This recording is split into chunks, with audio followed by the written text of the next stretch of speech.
오늘 오후에 주시는 갈라디아서 말씀, 갈라디아서 1장 18절서부터 24절까지 마지막까지 봉독해 올리겠습니다. 그 3년 만에 내가 게바를 신방하려고 예루살렘에 올라가서 저와 함께 15일을 유할세 주의 형제 야고보 외에 다른 사도들을 보지 못하였노라. 보라, 내가 너희에게 쓰는 것은 하나님 앞에서 거짓말이 아니로라. 그 후에 내가 수리아와 길리기아 지방에 이르렀으나 유대 그리스도 안에 있는 교회들이 나를 얼굴로 알지 못하고 다만 우리를 핍박하던 자가 전에 잔해하던 그 믿음을 지금 전한다함을 듣고 나로 말미암아 영광을 하나님께 돌리니라. 아멘. 사도 바울은 예루살렘과 그렇게 커다란 이제 예수 그리스도의 사도로 부름받고 난 후에 사도 바울은 예루살렘과 커다란 유대 관계를 맺지는 않았습니다. 그런데 사도 바울이 예루살렘을 거의 한 3번 정도를 결정적인 순간대에 방문을 하게 됩니다. 먼저는 부활하신 예수님이 나타나셨을 때 바울이 먼저 예루살렘으로 가지 아니하고 17절 말씀 다시 봅니다.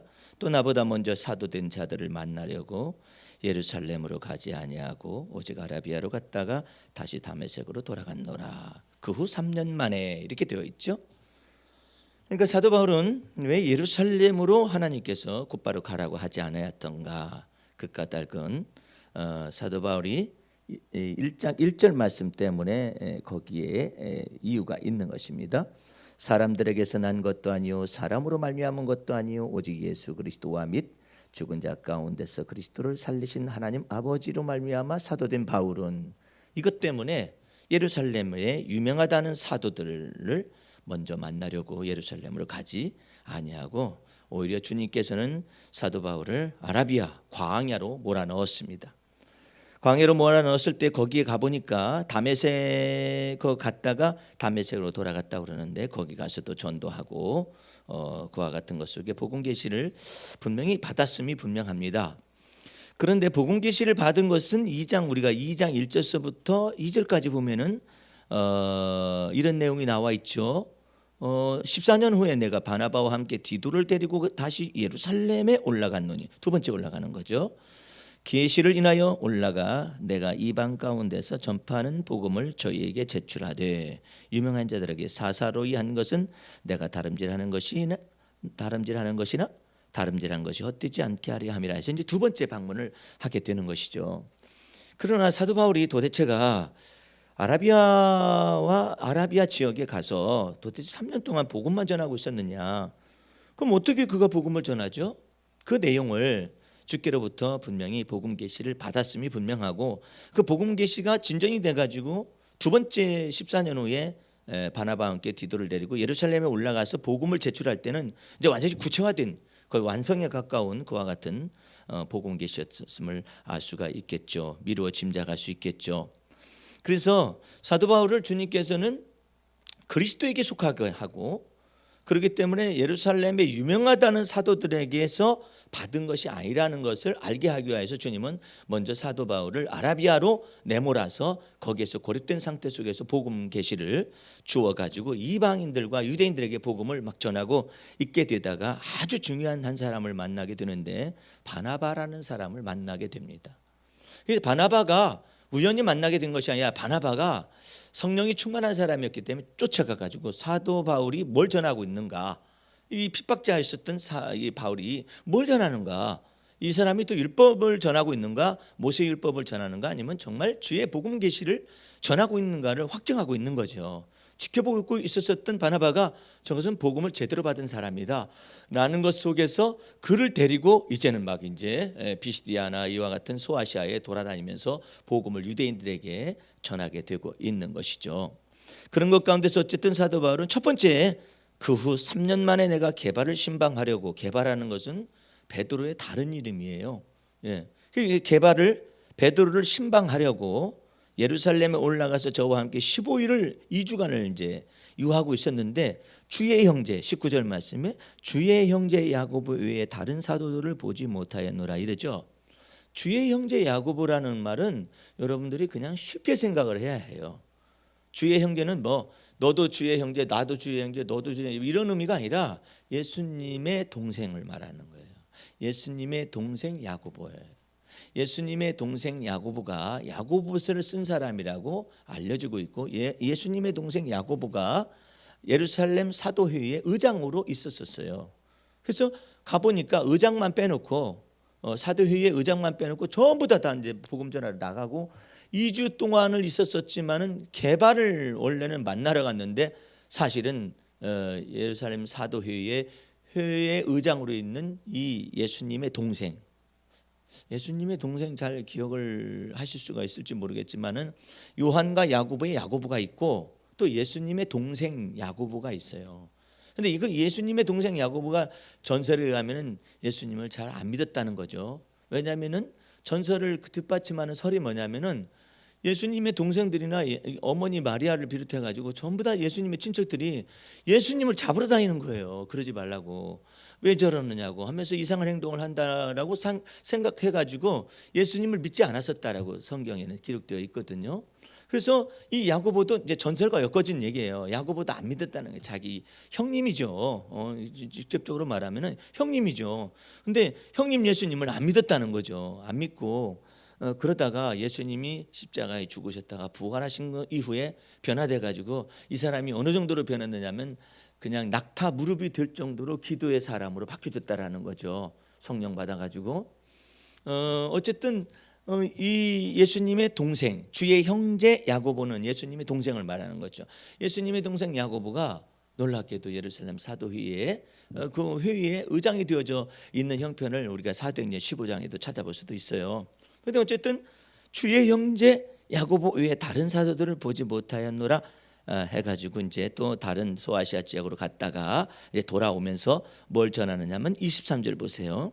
여러분이 눈을 떠서 보지 못하면은 이게 안 보여요, 이게. 근데 정확하게 여기 사도 바울은 그 언어를 사용합니다. 23절. 다만 우리를 핍박하던 자가, 사도 바울이죠, 전에 잔해하던 그 믿음을 지금 전한다함을 듣고 나로 말미암아 영광을 하나님께 돌리니라 이랬잖아요.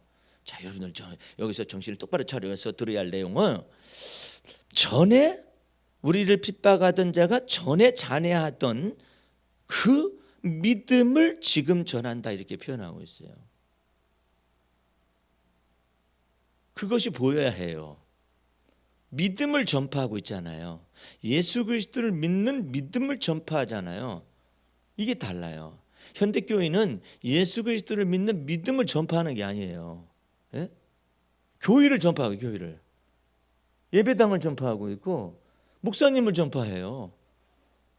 로마 가톨릭에서는 교황님을 전파하죠. 예? 예수님의 대리자로서의 교황이라는 것이죠. 교황님을 전파해요. 그래서 이 세상에서 교황님은 영광을 다 받으셔요. 미국에 가셔서도 대통령께서 영접하러 나오세요. 그냥 그 믿음을 전파했다 그러잖아요. 그 믿음을 전파했다. 정확하게 사도 바울이 그 용어를 사용을 해요. 여러분들이 이 언어가 여러분에게 익숙하면 익숙할수록 예수 그리스도를 믿는 믿음이 여러분에게 많아질 수가 있어요. 그리고 이 사람들은, 바나바와 이 사도 바울은 계속해서 두 가지 언어 외에는 별로, 세 가지 언어 외에는 없어요. 첫 번째로 그 십자가에 달리신 예수 그리스도가 메시아다, 그것을 전하고 있고요. 두 번째로는 너희는 하나님의 은혜에 붙어 있으라, 그걸 전해요. 그다음에 세 번째로는 너희는 그 믿음에 거하라, 그걸 전파해요. 그러니까 이 모든 믿음이라는 이 모든 것들이 다 사람에게서 난 것이 아니라 하나님에게서 난 것임을 말해주기 위해서 정확하게 이 언어를 사용을 하고 있어요. 자, 우리 한번 이 똑같은 언어의 구조를 조금 더 알기 위해서 히브리서 13장을 한번 펴보세요. 히브리서가 어디가 붙어 있대? 잘 찾아보세요. 거기가 붙어 있대요. 히브리서 13장 13장 7절 말씀부터 봅니다. 하나님의 말씀을 너희에게 이르고 너희를 인도하던 자들을 생각하며, 그 사람들이 사역자들이죠, 저희 행실의 종말을 주의하여 보고 저희 뭘 본받으라고 그래요? 믿음을 본받으라고 하잖아요. 믿음을. 예? 그의 행실을 본받으라고 하면 문제가 발생합니다. 완벽하지 못해요. 사역자들이 완벽하지 못해. 행실을 본받으라고 말한 성경 구절이 없어요. 왜? 이 믿음은 하나님에게서 난 것이고 사람에게서 난 것이 아니기 때문에 그의 믿음만을 본받으라 이거예요. 믿음만을. 만약에 베드로의 행실을 본받으라 그러면 우리도 다 같이 저주하고 맹세하고 부인할 수도 있겠죠. 예. 베드로의 믿음만을 본받으라고. 베드로가 뭐가 잘나가지고 저거 해요. 내가 죽어도 주님 부인하지 않겠다고, 쫓아가겠다고, 죽는 데까지 따라가겠다고 호언장담을 하던 사람이었는데 그거 본받으면 우리가 어떻게 되는 거죠? 그러니까 믿음만을 본받았는데 그 믿음이 어디서 났느냐 말이에요. 우리의 대언자가 되시는 예수께서 베드로의 믿음이 떨어지지 않기를 위하여 기도하였다고 그러잖아요. 그렇죠? 믿음 떨어지지 않기를 위해서 기도하는 거예요. 어느 분이 저한테 자녀를 둔 부모님이 걱정을 해요. 아이가 교회를 안 나오고 예배당에서 예배를 드릴 생각도 않고 맨 게임만 하고 그런다고 저 아이가 커서 뭐가 될는지 모르겠다고. 그래서 내가 이렇게 고민을 얘기하려고 그랬어요. 예수님을 믿는 믿음은 있는가 그것만 확인하라고 그랬어요. 너 예수님을 믿고는 있지? 너 교회는 안 나가도 마음으로는 일단은 믿고 있지? 그 여부만 확인하라고 그랬어요. 그 아이가 변화가 됐어요. 예? 말씀만 막 고등학교 시절에 말씀만 피우고 그러던 아이가 놀랍도록 변화가 돼가지고 예수님을 마음에 믿고 있는 그것 하나가 그 아이를 살리는 거죠. 근데 그 아이의 행실만 보면 다 판단하기 이를 수가 없어요. 전부 다 판단을 해야 해요. 그런데 놀랍게도 하나님께서 아주 귀한 여학생을 붙였어요. 대학교 다닐 때. 그 여학생을 붙여가지고 믿음이 자꾸자꾸 늘어나는 거예요. 그 여학생이 믿음이 있다 보니까 그 믿음을 본받아가지고 믿음이 늘어나는 거예요. 예? 그러니까 주님께서 사람을 통하여서 주님께서 일하시고 있는데 그걸 기다려주지 못하고 행실만 봐가지고 얘가 왜 이 모양 요 꼴인지 모르겠다 이렇게 하기 시작하면 끝이 없어요. 예? 저기 김사라 권사님 아드님은요 사연이 많았잖아요. 정신적으로나 아니면은 이와 같은 어려움을 많이 겪었었잖아요. 겪어가지고 그 속에서 과연 저 아들이 내가 중학교 때부터 저 집안을 다니면서 복음을 전하기도 하고서 이와 같은 예배를 드리면서 왔었는데 저 아이 속에 미래가 안 보였었다고요. 아이가 이상한 행동을 하니까 정신적으로 이상한 행동을 하니까요. 그런데 그래가지고 뭐 중학교 그렇게 똑똑하던 아이가 중학교 때 발병이 딱 되니까 더 이상 학교를 다닐 수가 없잖아요. 중학교 못 다녔어요. 고등학교 건너뛰었어요. 못 뛰고 건너뛰어가지고 있었었는데 주님께서 놀랍도록 그 아이를 향하신 하나님의 뜻이 묘하죠. 우리가 볼 때는 이 아이는 더 이상 미래가 없어요. 장래가 없어요. 더 이상 안 돼요, 이 아이는요. 그리고 정신적으로 이상한 행동들이 계속해서 나타났었고 그랬었죠. 더 이상 이것은 진전될 수가 없는 그런 상태라고 생각하지만은 나는 그 아이에 대해서 한 번도 이 귀신이 들린 아이라든지 뭐 이런 언어를 써본 적이 사실은 없었어요. 왜냐하면 성령님께서 나보고 그렇게 하지 말라고 그랬어요. 예? 너 자꾸 귀신 들렸다고 이렇게 말해. 그 아이가 듣는다, 다 듣는다는 거죠. 그래서 나는 그 속사정을 모르잖아요. 그러다 어쨌든 주님이 때가 차가지고 아이가 아주 귀한 여학생이 이제 과외 공부를 가르치기 위해서 붙여졌어요. 그래서 그 아이를 통해서 그냥 공부를 해서 뭐 중학교 검정고시, 고등학교 검정고시 이제 전체 이제 마스터를 다 하고 난 다음에 드디어 시험을 보겠다고 나타났어요. 대학 시험을 보겠다고. 대학 시험을 보겠다고 나타난다는 것 자체가 너무나 놀라운 거예요. 원서 써달래요. 그래서 나는 너무나도 오랜만에 또 만났기 때문에 가만히 들여다보면서 이 아이가 지금 제정신으로 나한테 말하는가 아니면은 그냥 해보고 싶어서 그러는가 이런 생각을 가질 수밖에 없이 둘이 앉아 있었어요. 앉아 있어가지고 내가 이런저런 얘기 시켜보니까 모든 것이 다 건전하게 주님께서 다 바꿔놓으셨어요. 바꿔놓으셔가지고 원서에 내가 사인을 이렇게 하고 그랬을 때 그 아이가 나한테 아주 놀라운 얘기를 해줬어요. 목사님, 한 가지 목사님한테 감사드리고 싶은 것이 있습니다. 그래요. 그래서 그게 뭐냐? 그랬더니 목사님이 저희 집에 와가지고 예배도 드려주면서 저를 위해서 기도해 주셨잖아요. 그 내가 속으로 아니 그걸 알고 있었단 얘기일까? 이상한 행동을 하고 나에 관해서 전혀 무감각하고 무표정으로 대하잖아요. 정신적으로 이게 지금 사로잡혀 있었기 때문에. 근데 그 얘기를 한단 말이에요.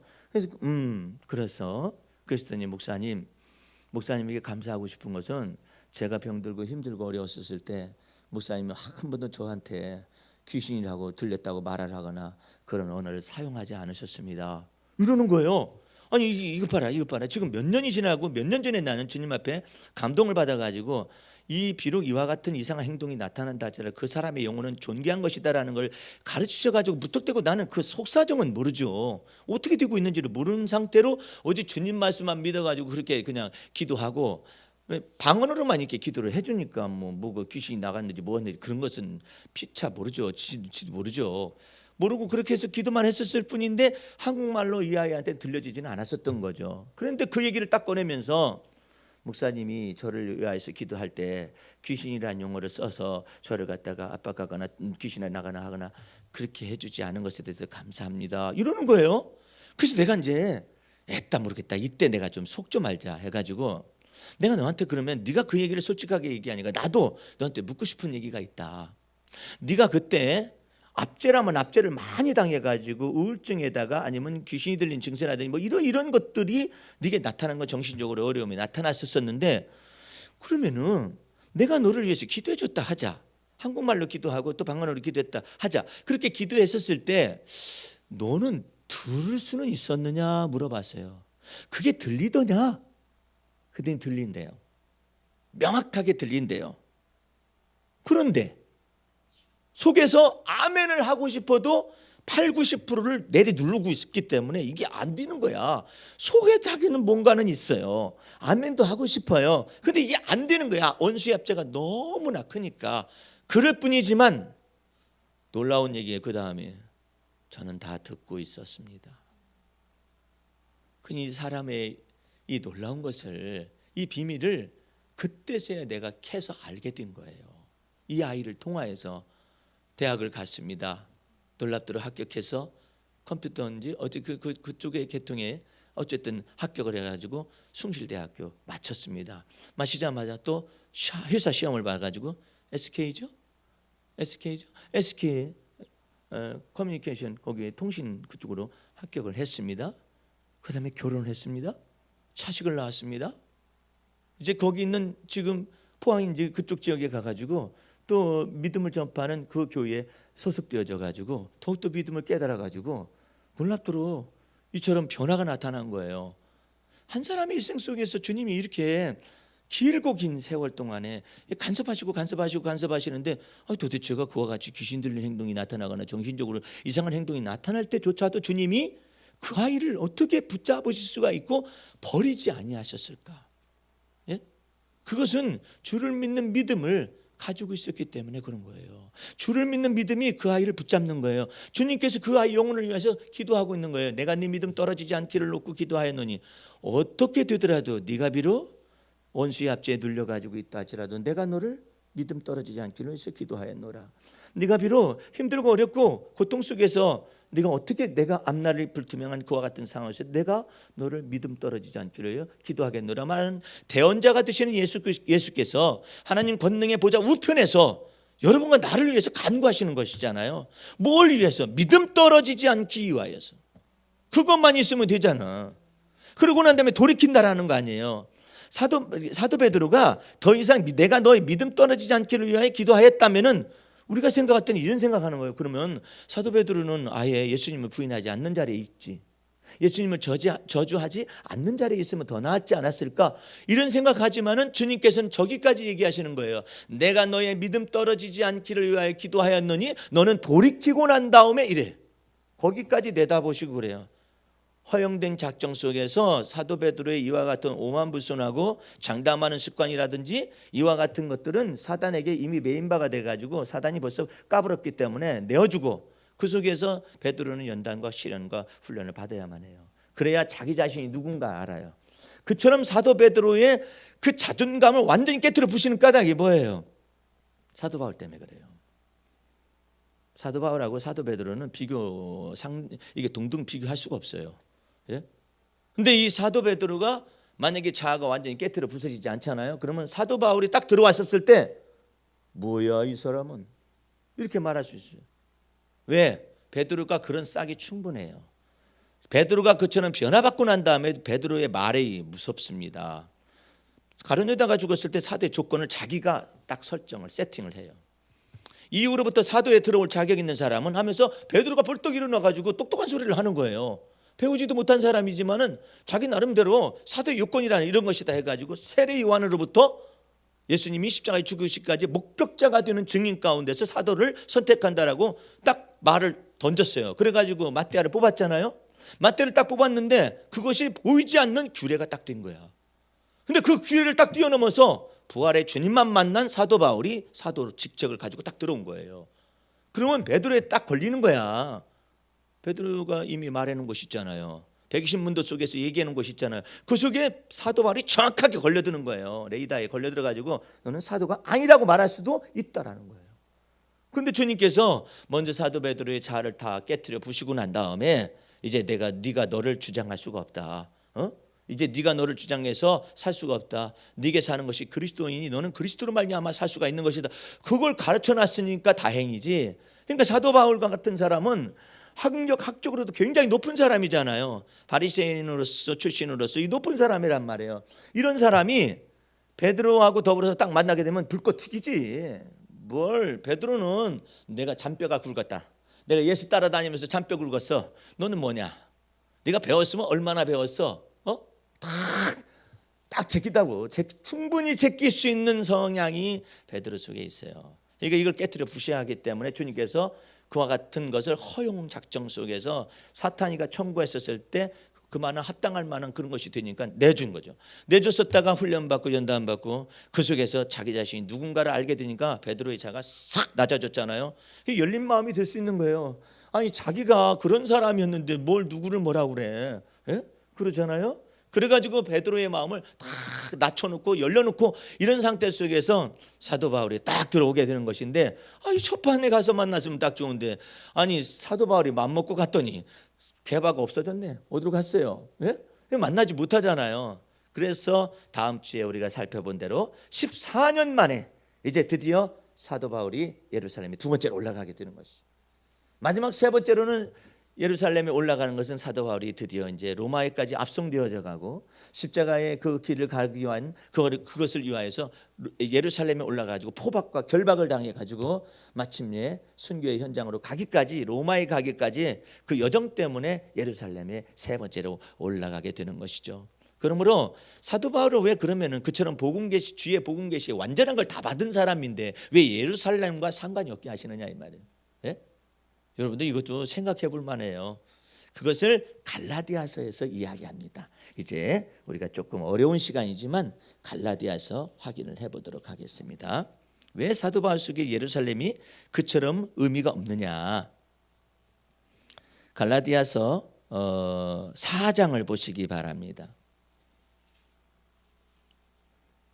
갈라디아서 4장 23절 21절서부터 봅니다. 내게 말하라. 율법 아래 있고자 하는 자들아, 율법을 듣지 못하였느냐? 기록된 바 아브라함이 두 아들이 있으니 하나는 계집종에게서 하나는 자유하는 여자에게서 낳다 하였으니 계집종에게서는 육체를 따라 낳고, 그러니까 하갈이죠. 자유하는 여자에게서는 사라죠. 약속으로 말미암았느니라. 이것은 비유니 이 여자들은 두 언약이라. 하나는 시내산으로부터 종을 낳은 자니 곧 하가라. 이 하가는 아라비아에 있는 시내산으로 지금 있는 예루살렘과 같은 데니, 그러죠?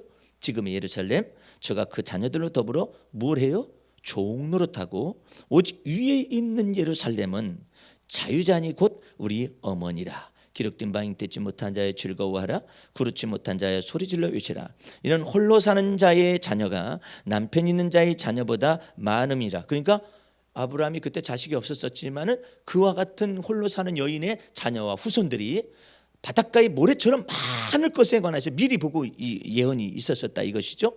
28절 형제들아 너희는 이삭과 같이 약속의 자녀라. 그러나 그때 육체를 따라 난 자가 성령을 따라 난 자를 핍박한 것과 같이 이제 또 그러하도다. 그러나 성경이 무엇을 말하느냐? 계집종과 그 아들을 내어 쫓으라. 계집종의 아들의 자유하는 여자의 아들로 더불어 유업을 얻지 못하리라 하였느니라. 그러 형제들아 우리는 계집종의 자녀가 아니요 자유하는 여자의 자녀이니라 해서 위에 속한 예루살렘을 바라보라는 의미 속에서 사도 바울에게 예루살렘의 기억은 그렇게 좋은 기억들이 아닙니다. 그래서 여러분들이 이 성경 구절 속에서 담겨져 있는 여러 가지 뜻들을 생각하셨을 때 여러분의 믿음의 주요, 여러분을 온전케 하시는 이 예수 바라보는 것이 진정한 신앙생활의 모태가 되는 것이고, 내가 사는 것이 아니라 그리스도가 이제 내 안에 사심을 믿어서 주와 더불어 동행하시기 바랍니다. 그리고 그 안에 있는 그리스도의 은혜 속에서 충만함을 받고 날마다 찬양을 해. 주님의 은혜를 날마다 찬양하고, 여러분 속에 거하시는 분은 영광의 소망이신 그리스도이십니다라는 것을 피차 얘기해주고, 자녀들에게도 가르쳐줘야 하고, 우리 곁에 있는 사람들에게 얘기를 해주고, 서로 그것을 나눌 수가 있어야 해요.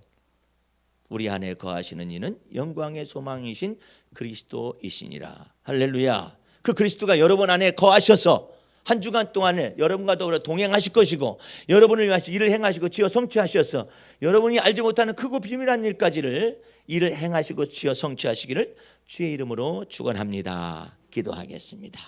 우리 하나님 아버지.